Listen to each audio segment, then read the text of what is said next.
బలాత్కారంతో నిండిన ఈ లోకము, చెడిపోయిన ఈ లోకము నిర్నిమిత్తముగా మిమ్మల్ని నిందించింది, అవమానించింది, హింసించింది, అణగద్రొక్కింది. అంతరంగములో కపటము దాచుకొని, హృదయంలో ద్వేషము దాచుకొని, ప్రేమగల మాటలతో, దయగల మాటలతో మిమ్మల్ని నమ్మించి మీ గురించి చెడుగా ప్రచారం చేశారు.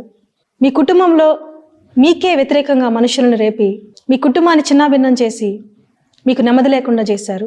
మీరు ఏడ్చి ప్రలాపించినప్పుడు వాళ్ళు సంతోషించారు.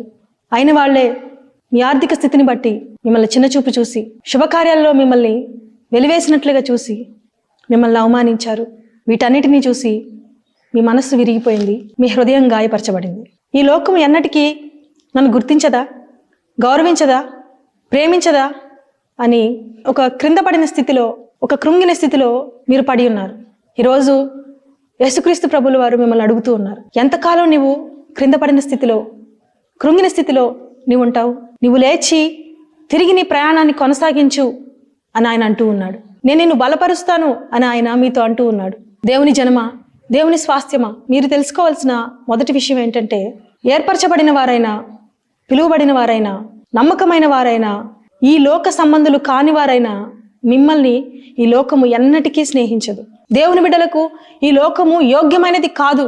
నీతిమంతుడైన లోతు తాను చూచిన వాటిని బట్టి, తాను విన్న వాటిని బట్టి దుర్మార్గుల కామరి వికారయుక్తమైన క్రియల విషయంలో బహుగా బాధపడి నీతిగల తన మనస్సును నొప్పించుకునుచు వచ్చనని వ్రాయబడి ఉన్నది కదా. విరిగి నలిగిన హృదయమును ఎవడు సహింపగలడు అని సామెతల గ్రంథము 18వ అధ్యాయము 14వ వచనంలో ఉన్నది. ఈ భారభరితమైన స్థితి నుండి, ఈ సహించలేని స్థితి నుండి, ఈ విరిగి నలిగిన స్థితిలో నుండి నిన్ను లేవనెత్తాలని దేవుడు కోరుకుంటూ ఉన్నాడు. నీ విరిగి నలిగిన హృదయమును నేను అలక్ష్యము చేయను అని ఆయన అంటూ ఉన్నాడు. నేను నీకు ఆసన్నుడను, నలిగిన మనస్సు గల వారిని నేను రక్షిస్తాను అని ఆయన అంటూ ఉన్నాడు. నలిగిన వారికి నేను మహాదుర్గమును, న్యాయము తీర్చెదను, నీ హృదయమును నేను స్థిరపరుస్తాను అని ఆయన అంటూ ఉన్నాడు. యెషయా గ్రంథము 57వ అధ్యాయము 15వ వచనములో, మహోన్నతమైన పరిశుద్ధ స్థలములో నివసించు నేను నలిగిన వారి ప్రాణమును ఉజ్జీవింపజేయటకు నేను వారి యొద్ద నివసించుచున్నాను అని ఆయన అంటూ ఉన్నాడు. నలిగిన వారైనా మీ హృదయమును ఉజ్జీవింపజేయటకు, మిమ్మల్ని బలపరచుటకు పరిశుద్ధ స్థలములో నివసించు ఆయన మీ యొద్ద, మీలో నివసిస్తానని ఆయన అంటూ ఉన్నాడు. నలిగిన వారిని విడిపించుటకు నేను పంపబడి ఉన్నాను అని యేసుక్రీస్తు ప్రభువుల వారు లూకాసు వార్త 4వ అధ్యాయము 18వ వచనంలో అంటూ ఉన్నాడు. ధైర్యముగా ఉండండి, ఆయన మిమ్మల్ని లేవనెత్తుతాడు.